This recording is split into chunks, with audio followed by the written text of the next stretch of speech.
persona nunca puede dar lo mejor si se siente asustada. Hola Mario. Hola. Buenos días. ¿Cómo estás? ¿Qué tal? Muy bien, muy contento de estar aquí. Yo quería preguntarte, Mario, si crees realmente que el estrés en su justa medida puede ser bueno, pero que si nos pasamos con el estrés puede ser aterrador los efectos. Pues fíjate, la persona que realmente nos reveló el impacto del estrés en el ser humano fue el profesor austriaco Hans Selye. Él estudió en la Universidad Alemana de Praga y llevó a cabo toda su carrera de investigador en la Universidad McGill en Canadá. Entonces él distinguió perfectamente dos tipos de estrés. Uno de ellos necesario en la vida, para crecer, para mejorar, para desarrollarnos y para evolucionar. ¿Quién no necesita un estímulo para avanzar, para ir aprendiendo cosas nuevas, para hacer frente a nuevos retos, a nuevos desafíos? Pero él también detectó otra forma de estrés a la que dedicó muchos años de su vida, que es muy nociva para la salud. Es el distrés. Él utilizó las lenguas clásicas para mencionar eustrés, el positivo de escribir, y distrés, el negativo. El distrés es el estrés crónico, es decir, una forma de estrés sostenida que no deja espacio para que una persona se recupere, para que se renueve. Entonces, efectivamente, es una buena analogía la que tiene que ver con la condimentación de los alimentos, y es cierto que el distrés, el estrés negativo, es muy dañino para la salud, para las tres dimensiones: la dimensión del cuerpo, la de la mente y la dimensión anímica. Según los últimos datos del Ministerio de Sanidad, 2,5 millones de personas, de españoles, consumimos ansiolíticos y antidepresivos a diario. ¿Qué podemos hacer para que no sean tan necesarios los ansiolíticos? Porque vivimos más estresados que nunca, me parece. Sí, bueno, en medicina hay una palabra un poco rara que se llama etiología. Etiología quiere decir el origen de la enfermedad. Nosotros podemos tratar los síntomas, podemos tratar los signos de una enfermedad. Pero para eliminar una enfermedad, necesitamos conocer la etiología, el origen de esa enfermedad. Entonces, obviamente, los ansiolíticos, los antidepresivos están tratando los síntomas y los signos. Una persona que está con una ansiedad crónica, constantemente preocupada por el pasado, por lo que puede suceder, o una persona que está pues deprimida, viendo el aspecto oscuro de la vida, pues un ansiolítico, un antidepresivo le puede ayudar. Pero ¿qué hay en el origen? Desde mi punto de vista, en el origen hay dos cosas. Primero, la deshumanización brutal de la sociedad. Es decir, no nos tratamos como seres humanos, con esa dignidad, con ese respeto que corresponde a nuestra dignidad como seres humanos.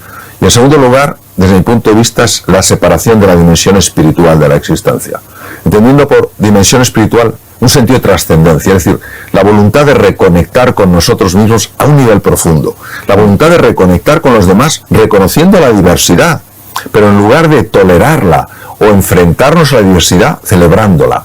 Y en tercer lugar, es la conexión, el encuentro con la naturaleza, con nuestra madre la naturaleza, es decir, no sometiéndola a nuestros caprichos ni a nuestras ambiciones y nuestra avaricia, sino sencillamente respetándola. Entonces, si nosotros cuidáramos esa dimensión más humana, si nos tratáramos con más cariño, con más cercanía, si supiéramos escuchar mejor, si verdaderamente pudiéramos entrar en el silencio, aprender a centrarnos, salir del barullo mental, si aprendiéramos a mimar un poco más a la naturaleza, a disfrutar lo que es un paseo por el campo, por un bosque frente al mar, necesitaremos muchísimo menos ansiolíticos y antidepresivos. Sí, desde luego. Sin género de duda. Desde luego.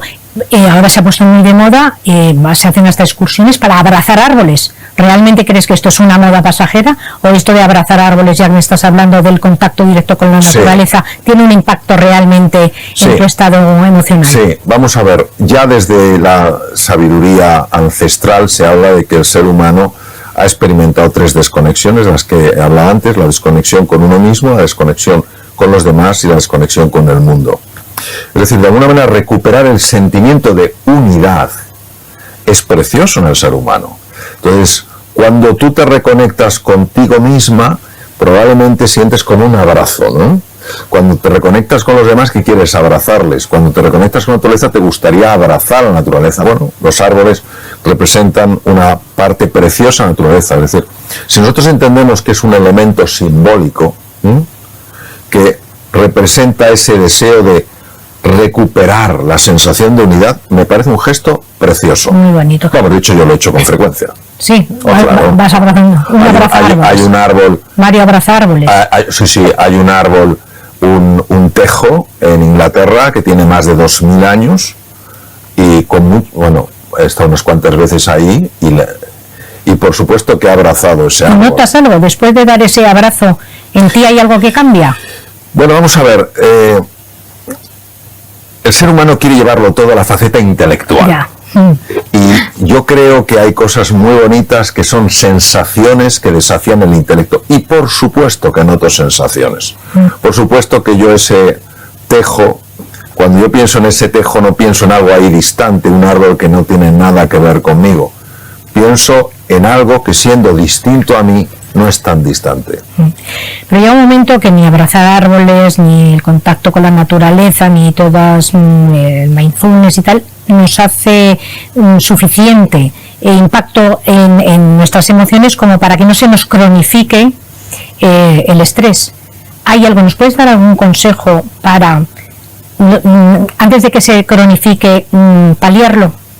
Bueno, vamos a ver, si una persona cuida su dimensión física, si una persona cuida su dimensión mental y cuida su dimensión anímica, no tiene por qué hacerse crónico el estrés.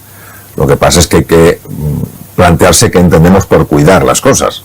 Es decir, si yo no dedico un tiempo a lo largo del día pues a entrar en silencio, a hacer ejercicio, si no cuido lo que como, si no tengo relaciones de calidad, no establezco vínculos emocionales, pues la verdad es que no es raro que viva bajo el distrés. Lo que tenemos que tener en cuenta es una cosa que es muy importante. Las circunstancias pesan y las dificultades que experimentamos son reales. No podemos negarlas, no podemos ignorarlas. Tampoco podemos ignorar el poder que tiene el encuentro con otro ser humano, con la naturaleza, con uno mismo, en la transformación de las condiciones internas. Y las condiciones internas sí afectan a las circunstancias. Lo que sucede dentro de nosotros sí busca su expresión fuera de nosotros. Entonces, tenemos que ser muy cautos y no considerar que somos simples víctimas de las circunstancias, sino que somos co-creadores de la realidad. Y eso nos tiene que llenar de alegría, de ilusión y de confianza. Sí. Entonces nos tomaremos en serio el cuidado del cuerpo, el cuidado de la mente y el cuidado del alma. Pero luego llega el ámbito laboral, que es el que vamos a entrar ahora, y las encuestas dicen que el 73% de los españoles trabajadores padecen estrés. ¿Nos puedes dar algún tip para que durante nuestra propia jornada laboral, cuando estamos trabajando, que es eso que te acaban tu jefe te acaba de echar la bronca o no está de acuerdo con lo que has hecho y normalmente nos entra esa ansiedad, ese estrés que nos creemos ya incapaces de hacer las cosas? ¿Algún tip de estos así rápido para decir, venga, haz esto, fulano, y verás tú cómo baja tu grado de estrés de forma inmediata? Vamos a ver, la situación de burnout es una situación generalizada, o sea, no es que nos pueda venir el burnout, es que ya estamos ahí. Una parte muy importante de la población está en burnout o pueden caer en burnout, la situación está estar quemado. De hecho, la fase burnout la describió el profesor Hansel y se ha puesto de moda ahora, pero él la describió hace muchos años. Entonces, ¿qué se puede hacer en una situación de burnout? Primero describamos qué es el burnout. Burnout es una situación en la que una persona está experimentando ciertas cosas a nivel físico, a nivel mental y a nivel anímico. ¿Qué está experimentando a nivel físico? Agotamiento, mala salud, insomnio. ¿Qué está experimentando a nivel mental? Irritabilidad, tendencia al aislamiento, falta de ilusión por las cosas, falta de compromiso. ¿Qué está experimentando a nivel anímico? Un desconectarse con la vida, una falta de interés por la vida. Entonces, estas cosas se solucionan a 3 niveles. Primero, a nivel individual. Segundo, a nivel colectivo. Y tercero, a nivel estructural. ¿Qué es a nivel individual? Para que una persona salga de burnout, tiene que estar dispuesta a tomarse en serio, pasar del cuadrante de burnout al cuadrante de recuperación o renovación. No puede pasar directamente al alto rendimiento si antes no se recupera. Y eso tiene que tomarse en serio el cuidado del cuerpo, el cuidado de la mente y el cuidado de la dimensión anímica. Y hay mucha información sobre eso, no es una cosa difícil de encontrar. Eso a nivel personal. A nivel colectivo, tenemos que ser conscientes de hasta qué punto cuando una persona se siente amenazada por el juicio, por lo que me puede pasar, por si me van a echar, por si no sé qué tal cual, cuando una persona se siente amenazada, favorece el burnout. O sea, una persona nunca puede dar lo mejor si se siente asustada. Entonces, todos podemos generar entornos amables, entornos donde las personas no se sientan constantemente vigiladas, donde las personas se sientan valoradas. Y a nivel estructural, ¿qué podemos hacer? Cambiar las estructuras. Es decir, hay estructuras hoy en día que están haciendo muchísimo daño. No tiene sentido que una persona esté trabajando todos los días en su oficina hasta las 11, hasta las 12 de la noche. Si ha hecho bien su trabajo, ya acabó antes. O que tenga que estar todo el fin de semana preparando cosas. Una cosa es hacerlo ocasionalmente, porque es una situación nueva, y otra cosa acostumbrarnos a eso. No tiene sentido. ¿Por qué se está cambiando la estructura o se está buscando cambiar la estructura de asistencia mental para las personas que necesitan un apoyo en este sentido? Porque se está empezando a hablar de la envergadura de la patología mental que hoy en día, si no se habla, ¿cómo se va a resolver? Entonces, claro que se puede hacer. Lo que no podemos caer es en la desesperanza o la impotencia o pensar ilusoriamente que alguien lo hará. No, cada uno tenemos que tomar nuestra parcela de responsabilidad y empezar a hacer cosas. ¿Hay algo que puedan hacer, aparte de hablar, como dices tú, hay algo que puedan hacer las empresas o los empleadores a favor, que reme a favor de sus empleados? Sí, ahora me gustaría hacer una distinción. Tan quemados pueden estar los empleados como los empleadores. Sí, sí. Es decir, que muchísimos directores y directivos están aguantando niveles de presión tremendo. Es decir, esto no son los de arriba sencillamente dominando a los de abajo. Es un proceso que afecta a muchísimas personas en los distintos niveles de una organización. Es decir, tanta ayuda necesita muchas veces para estar bien el empleador, como comentas, como el empleado. Entonces, ¿qué se pueden hacer? Se pueden hacer muchas cosas. Por ejemplo, hay una empresa que lo que ha hecho es, antes de empezar la jornada laboral, ha habilitado un espacio para que las personas que quieran puedan practicar durante 10 minutos mindfulness antes de empezar a trabajar. Y es masivo el número de personas que se apunta. Hay empresas que están ofreciendo opciones mucho más sanas para comer, hacerlo más fácil. Hay empresas que han decidido que a partir de cierta hora ya no se está en la oficina. ¿Hay alguna medición que indique que ese rendimiento ha subido, que están más felices? ¿Se puede medir el grado de felicidad que hayan podido o no? ¿O es una apreciación? ¿O es lo mismo que lo de los árboles? No. Vamos a ver, hay dos tipos de mediciones que se pueden hacer cuando se está hablando del bienestar. Hay una medición que es una medición puramente psicológica, es decir, tú le das un test a una persona y te dice cómo estabas antes y cómo estás ahora. ¿Ha habido un cambio? Y te dice sí o no, lo que se llama qualia, es la experiencia interna. Hace años esto no se valoraba, hoy ¿cómo no se va a valorar? Si una persona meditando está mejor, ¿por qué no se va a valorar eso? Pero luego hay otros tipos de mediciones, se pueden medir desde niveles de cortisol, desde la tensión arterial, niveles de azúcar, es decir, montones de cosas que tienen que ver con el síndrome del burnout. Y por supuesto que se ve, pero ¿cómo no se va a ver? Esto se lleva investigando hace montones de años. Pero es que hoy en día además lo que sabemos es que no solamente este cuidado del bienestar afecta a la salud física y mental de una persona, es que afecta a los resultados. Eso. Si es que está demostrado que una persona cuando está ilusionada, cuando está motivada, es una persona que rinde mucho más.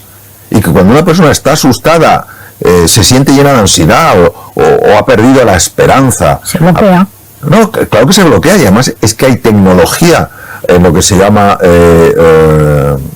neurociencia afectiva que permite ver con cámaras muy sofisticadas cómo realmente la conexión entre el mundo emocional, el mundo afectivo y el mundo intelectual es una realidad innegable. La persona ilusionada es una persona que rinde más, la persona desmotivada rinde menos. Es más, se ha demostrado, por ejemplo, y esto es un dato verdaderamente brutal, que personas que están habitualmente en distrés, en burnout, son personas que pierden población neuronal que no tendrían que perder. Mueren neuronas. Y no, ¿cómo es posible que más neuronas? Sí, pues neuronas porque cuando hay distrés o hay, cuya expresión es el burnout, la palabra científica es distrés, la palabra más popular es burnout, hay una liberación de una hormona en la sangre, de la que llevo hablando montones de años, se llama el cortisol. Pero es que además sube los niveles de un neurotransmisor, de una sustancia cerebral, un mensajero cerebral, que es un neurotransmisor excitador, que se llama el glutamato. La combinación en el cerebro de niveles altos de cortisol y niveles altos de glutamato hace que entre masivamente calcio en la célula nerviosa, en la neurona.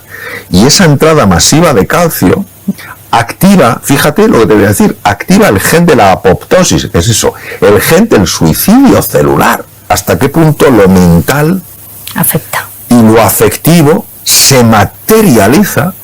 Y de la misma manera que esa cronicidad en el estrés, ese distrés que lleva burnout, destruye población neuronal, también, y esto, el primero que lo intuyó, no lo puedo demostrar, era Cajal, nuestro gran premio Nobel, es que cuando una persona está ilusionada, cuando una persona está motivada, hay células madre en el cerebro que se convierten en neuronas. Es decir, una persona se vuelve más inteligente, más creativa, más emprendedora, pero necesita ese estímulo, necesita esa ilusión, necesita esa pasión, ese entusiasmo. Por eso el gran Cajal, porque vamos, o sea, tendría que haber un museo para don Santiago Ramón y Cajal. Cajal decía, todo ser humano, si se lo propone, fíjate, no está hablando, no, es que yo no puedo hacer nada, no, si se lo propone, puede ser escultor de su propio cerebro. En aquel momento pensaban que Cajal hablaba metafóricamente. Cajal intuía algo que no podía mostrar con la tecnología. Hoy la neuroplasticidad es un hecho. Es un hecho, claro que sí. Como es un hecho que tenemos un segundo cerebro en el intestino con 100 millones de células nerviosas y que está directamente relacionado con el cerebro y que fíjate tú si nos afecta, que cuando dices la expresión se me ha cerrado el estómago, que viene, vamos, totalmente a colación del estrés, se me ha cerrado el estómago, se me ha hecho un nudo en el estómago. ¿Qué relación hay entre la salud mental y el intestino? Porque hace unos años era como, esto no tiene nada que ver. Sí, el primero que lo descubrió fue un profesor de gastroenterología, catedrático en la Universidad de Columbia en Nueva York. Y efectivamente los órganos tienen distintas dimensiones. El tubo digestivo tiene una dimensión que es muy clara, que es el procesamiento de los alimentos. Nosotros comemos cosas, el tubo digestivo se las arregla para desestructurar esas cosas como si hubiera un rompecabezas, y algunas piezas dicen, uy, esto te voy a dejar a marchar, y otras las tengo que absorber porque son fundamentales para la salud. Así se había entendido el tubo digestivo durante muchísimos años, hasta que se descubrió efectivamente que había millones de neuronas en el tubo digestivo que no funcionan independientemente del resto del sistema nervioso, sino que están en constante conexión a través de neurotransmisores, a través de productos químicos, a través de señales nerviosas con el cerebro intracraneal. Entonces, ¿cómo influye? Influye muchísimo. ¿Por qué? Porque el tubo digestivo tiene dos poblaciones de bacterias. Unas serían las buenas, los bacteridetes, y los otros son los malos, los firmicutes. Dentro de los bacteridetes tenemos las bifidobacterias y los lactobacilos. Entonces, ¿qué hacen los buenos? Los buenos están intentando proteger la barrera intestinal para que no entren productos tóxicos. Porque si entran productos tóxicos, llegan al cerebro y lo inflaman. Y la inflamación cerebral está asociada a cuadros como la ansiedad y la depresión. Cuando empiezan a ganar los malos, los firmicutes, entonces los bacteridetes ven reducida su acción y empiezan a colarse productos tóxicos que producen inflamación cerebral y son, al parecer, una de las causas de enfermedad de Alzheimer. Aunque es una enfermedad compleja, uno de los factores puede ser eso. Entonces, tú fíjate que cuando una persona está muy estresada, lo primero que se produce es una parálisis del tubo digestivo. Se le quitan las ganas de comer. O si tiene ansiedad, a lo mejor quiere comer, come demasiado, y eso tampoco es bueno para el tubo digestivo. Entonces, el balance se va perdiendo y el segundo cerebro, el cerebro entérico, el tubo digestivo, empieza a funcionar de una manera errónea, y esto repercute en el cerebro. Entonces, bueno, podemos estar horas hablando de esto, porque es un tema apasionante. Por eso es tan importante cuidar la salud del tubo digestivo, y por eso se me ha olvidado decir que los buenos, los bacteridetes, fundamentalmente lo que necesitan es fibra. Los firmicutes, los malos, fundamentalmente lo que necesitan es azúcar. Claro. Más fibra y menos azúcar. ¿Y cómo podemos saber si se nos inflama el cerebro? ¿Hay algún signo externo que sepamos que se nos está inflamando? No, porque la inflamación, cuando uno dice, ay, se me ha inflamado la rodilla, se me ve la rodilla roja, caliente y abultada. Cuando hablamos de inflamación, a nivel cerebral hablamos de lo que se llama inflamación crónica de bajo grado. Y no solamente se produce en el cerebro, se produce en el corazón, en los vasos sanguíneos, páncreas, etcétera. Entonces, es un tipo de inflamación, es real que es inflamación porque hay células inflamatorias, porque hay cambios en la permeabilidad de los vasos sanguíneos, pero no es esta inflamación permanente. Sin embargo, por ejemplo, si se sabe con estudios más finos que sí hay efectivamente histológicamente esos datos inflamatorios, pero que a simple vista no se vería. Lo que sí vemos es la expresión de esa inflamación. Por ejemplo, la ansiedad y la depresión. La ansiedad y la depresión tienen un trasfondo en gran parte inflamatorio. Por eso, fíjate qué cosa tan sorprendente y tan bonita. Personas que han cambiado sus hábitos de alimentación y tenían un cuadro de ansiedad o de depresión, han mejorado de su ansiedad y su depresión hasta niveles sorprendentes solamente cambiando la alimentación. Tomando más fibra. Claro, y dices, ¿cómo es posible?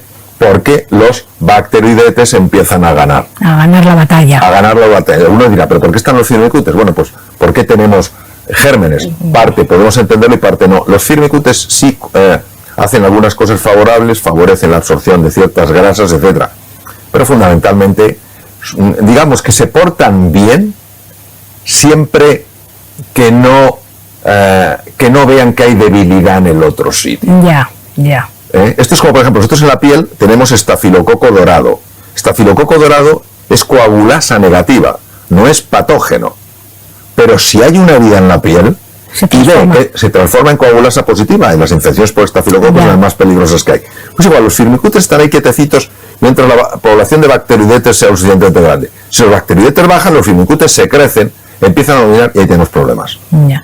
Bueno, pues aparte de la alimentación, otra herramienta que tenemos que nos favorece muchísimo el controlar el estrés es la risa, tanto la risa real de Duchenne como la ficticia. Entonces, a mí me llamó mucho la atención, precisamente preparando esta entrevista, un experimento que hicieron en dos universidades americanas, que seguro que conoces el experimento, que tenían que ver dos grupos de personas, viñetas divertidas, pero a un grupo le obligaban a tener el lapicero entre los labios y el segundo grupo entre los dientes, con la condición de que no pudiese tocar para nada el lapicero los labios. Entonces el cerebro se creyó, que es lo que quiero que me expliques ahora, cómo al cerebro podemos engañarle de esa manera, que simplemente forzando una sonrisa con un lapicero entre los dientes, el cerebro puede llegar a creerse que está feliz, y de qué manera esto es tan importante para mitigar a lo mejor síntomas de depresión y estrés, aparte de la fibra. Bueno, esto es precioso. Fíjate, si nosotros observamos un cerebro desde fuera, veremos que tiene 4 lóbulos: el frontal, el parietal, el temporal y el occipital. Pero hay una gran fisura, es muy interesante porque esta fisura, la mitad de esta fisura, es decir, de esta hendidura, le faltaba a Albert Einstein. Y estaba cubierta de neuronas. En lugar de existir esa especie de apertura, está cubierta de neuronas. Pues si tú esa fisura de Silvio, la separas, aparece el lóbulo escondido, el lóbulo invisible, el quinto lóbulo o ínsula de Ryle. Ryle fue el descubridor. La ínsula de Ryle es una de las estructuras más apasionantes del ser humano. ¿Por qué? Porque contiene el esquema entero del cuerpo. El mapa. El mapa entero del cuerpo. Y es uno de los mapas de los sentimientos. Es decir, la ínsula de Ryle es capaz de cambiar un pensamiento en un sentimiento. Pienso que no puedo, acabo sintiendo que no puedo. Y es capaz de hacer que el cuerpo reverbere con ese sentimiento. Pienso que no puedo, siento que no puedo, mi cuerpo no puede.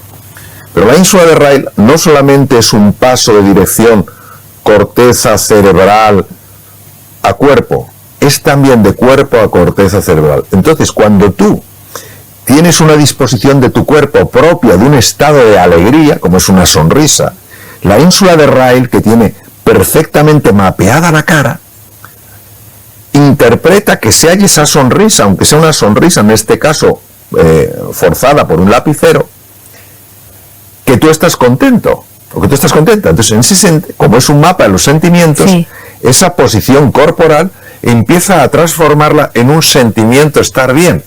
Y empiezas a pensar en las cosas buenas que hay en tu vida. De hecho, en estas viñetas, los que tenían el lapicero en los dientes las veían súper divertidas y los otros no. Claro. Siendo las mismas viñetas. Claro, porque ten en cuenta que la percepción es un fenómeno cerebral, es un fenómeno, es una creación mental. Si yo estoy alegre por la mañana, el desayuno me va a saber más rico que si me levanto triste. El café huele mejor. El café huele mejor, el té está más rico, etc. Entonces, ¿qué ocurre? Que no le damos importancia al cuerpo, y también somos cuerpo. No es que tengamos un cuerpo, es que también somos cuerpo. Por eso la nutrición, por eso el descanso, por eso la postura, el gesto y el ejercicio físico tienen tanto impacto en nuestra forma de sentir. Desde luego. Y todos estos pensamientos negativos que podemos tener tan recurrentes, ¿hay alguna manera para reconducirlos? Sí, por supuesto que sí. La forma de reconducirlos es la meditación. Es la meditación. Nunca enfrentarse al pensamiento. Nunca enfrentarse al pensamiento porque lo refuerzas. No intentar convencerte que no tienes que pensar eso. Llevar tu atención a otro sitio. Yo suelo poner el siguiente ejemplo. Es un ejemplo muy antiguo y viene de la sabiduría oriental. Nosotros somos como el cielo. Y pasan las nubes. Las nubes van a pasar, pero no tiene el cielo que irse detrás de ellas. Entonces, si el cielo quisiera luchar contra las nubes aumentarían de tamaño, porque donde pones la atención, lo refuerzas. Entonces tú sencillamente tienes un pensamiento, ¿vale? Pues el pensamiento, ¿qué cenaré hoy? ¿Lo ves? Pero no te arrastra. ¿Qué es arrastrarte? Te ves cenando, lo que vas a cenar. Ya te ha pillado. Entonces la atención la llevas al aquí y a la hora. Entonces esto es muy bonito porque hoy en día la neurociencia contemplativa ha demostrado que en la distracción hay una red que se llama la red neuronal por defecto, que está asociada no solo a menor eficiencia, sino además peores relaciones sociales y peor salud. Pero que cuando uno se centra en el presente, en el aquí y en el ahora, en la respiración, en el cuerpo, en las sensaciones que tienes, los pies sobre el suelo, el cuerpo en el sillón, entonces desactiva la red neuronal por defecto y se activa la red ejecutiva central. La red ejecutiva central está asociada con una mejora en la salud, una mejora en la eficiencia, una mejora en las relaciones. Pero es un entrenamiento. El que quiera tener control sobre su atención tendrá que desarrollar la musculatura de la atención. Es decir, acostumbrarse a estar más tiempo en la red ejecutiva central, en la red de atención, y menos tiempo en la red de la distracción. Sí. Hablando de musculatura, para hacer también un poco de musculatura cerebral, el ejercicio físico es tan bueno para el cuerpo como para la mente. ¿Qué tipo de ejercicios recomiendas para que nuestros niveles de estrés y de ansiedad bajen?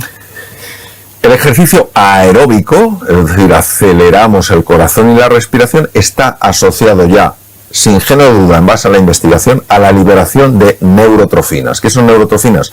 Son el gran descubrimiento de la premio Nobel italiana Rita Levi Montalcini, una mujer maravillosa que murió con 102 años. Neurotrofinas son sustancias que favorecen que algo crezca.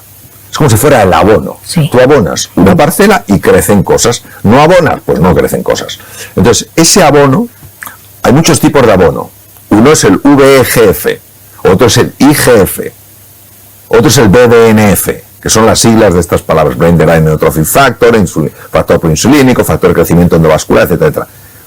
Todos esos abonos los fabrica el cerebro cuando uno hace ejercicio físico aeróbico.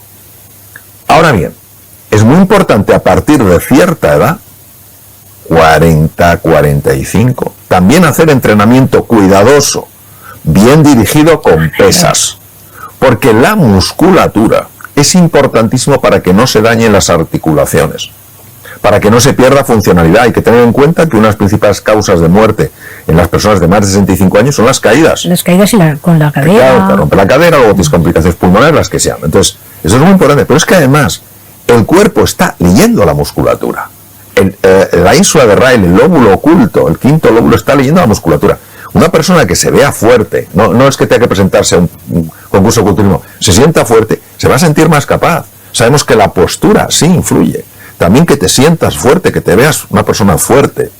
No hablo de ser un forzudo, una forzuda, pero verte fuerte, también eso implica en tu sensación, en tu estima, en tu propia valoración. Y a nivel cerebral me imagino que liberas endorfinas. Sí, claro, por supuesto. Hay tres tipos de hormonas que están muy asociadas con el bienestar. las endorfinas, que son opiáceos endógenos producidos por el cuerpo, la dopamina, que es una hormona muy involucrada con la ilusión, la serotonina, que es una hormona fundamentalmente asociada con estados de felicidad, aunque en algunos casos, pero esto nos llevaría tiempo a hablar, puede aparecer en otros estados. Eso es lo que normalmente se activa cuando tú haces ejercicio físico. Pero hay otra que también llevo muchos años hablando de ella, una hormona, que se activa cuando lo haces con otras personas. Cuando además de estar tú haciendo ejercicio físico a nivel, por tu cuenta, pues lo haces con un grupo de amigos, un grupo de amigas, y estás disfrutando. Entonces se libera también oxitocina.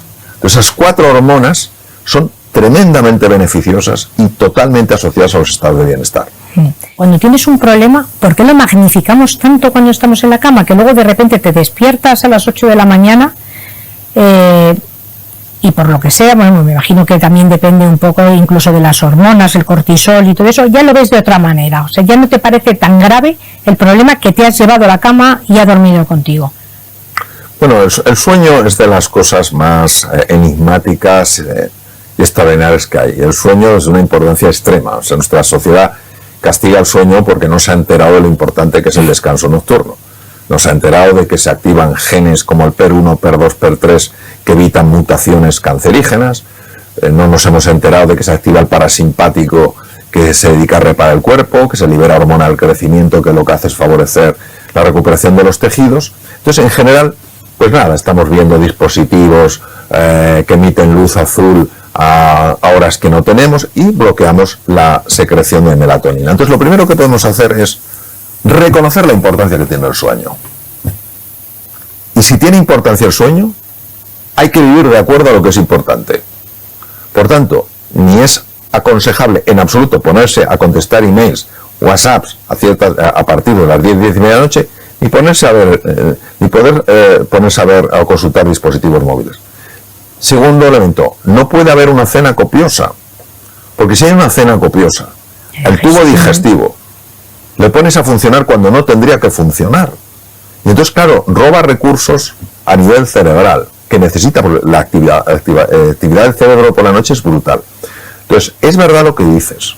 Es verdad que la preocupación afecta directamente al sueño, porque el sueño es un proceso muy delicado. Entonces, ¿nosotros qué podemos hacer? A nivel físico, lo que debemos es no consultar dispositivos de emisión azul, cenar ligero. Puede ayudar también no hacer ejercicio físico antes de dormir, pero sí dar un paseo, porque un paseo puede relajar bastante. Luego, asumir que cuando nosotros nos vamos a la cama con un problema, la memoria empieza a tomar ese problema y a incorporarlo en la memoria. Por eso es tan importante hacer un ejercicio de gratitud antes de acostarse. No te puedes acostar con un pensamiento negativo, porque la memoria, el hipocampo, reestructura a partir de ahí. Entonces, encuentra algo en el día, por pequeñito que sea, si buscas encontrarás, donde verdaderamente digas, mira, hoy me doy la enhorabuena porque vaya día que he tenido, pero he aguantado como una campeona. Hoy me doy la enhorabuena porque me quería haber comido ese bollo y me he aguantado y no me lo he comido. Y acaba con un pensamiento positivo. Parece una tontuna, pero es que no lo es. Y luego, si hay un problema, que dices tú, es que tengo este problema, mi recomendación es la siguiente. ¿Por qué tendemos a llevarlo a la cama? Porque como en el sueño perdemos el control, eso no nos gusta nada. Entonces lo que recomiendo es, lo apuntas en un papelito, lo más pequeño que encuentres, si encuentras un confeti, y te cabe ahí, un granito de arroz, claro, como hacen. Un granito de arroz. ¿Por qué? Porque si un problema así de grande lo puedes poner en un papel así de pequeño, imagínate el mensaje que estás dando al cerebro. Y esto parece una tontura, pero yo se lo he comentado a algunas personas y les ha funcionado decir. Pues nada, hay que ponerlo en práctica, pero ya. Y luego también la apariencia física. O sea, cuando tú tienes estrés, se te deshidrata hasta más la piel. Te salen canas, arrugas. O sea, ¿nos puedes dar algún consejo para sentirnos más lozanos y guapos? Sí, vamos a ver. El estrés crónico, el distrés, utilizando terminología del profesor Hanseli, y recordando que es el causante del burnout, está asociado fisiológicamente, es decir, a nivel de funcionamiento, con lo que se llama un aumento del estrés oxidativo. Esto quiere decir, Cuando uno coge una carretera de peaje, llega más rápido a los sitios, pero tiene que pagar un precio. Nosotros, para poder, en nuestro metabolismo, nuestra obtención de energía, para poder utilizar oxígeno, que nos da muchísima más energía que si fuera metabolismo anaeróbico, tenemos que pagar un peaje, y ese peaje se llama radicales libres. Los radicales libres son sustancias muy dañinas para el organismo, pero muy controladas por el organismo, porque tenemos encima sustancias químicas que las bloquean, ¿vale? Cuando los radicales libres superan un determinado nivel, como son moléculas inestables que en la corteza, en el anillo externo les falta un electrón, tienen que robar electrones de otras moléculas. Y entonces golpean moléculas para desestabilizar y robar las electrones y las convierten en radicales libres. Adivina dónde golpean. Pues uno de los sitios que golpean son las fibras de colágeno y de elastina de la piel.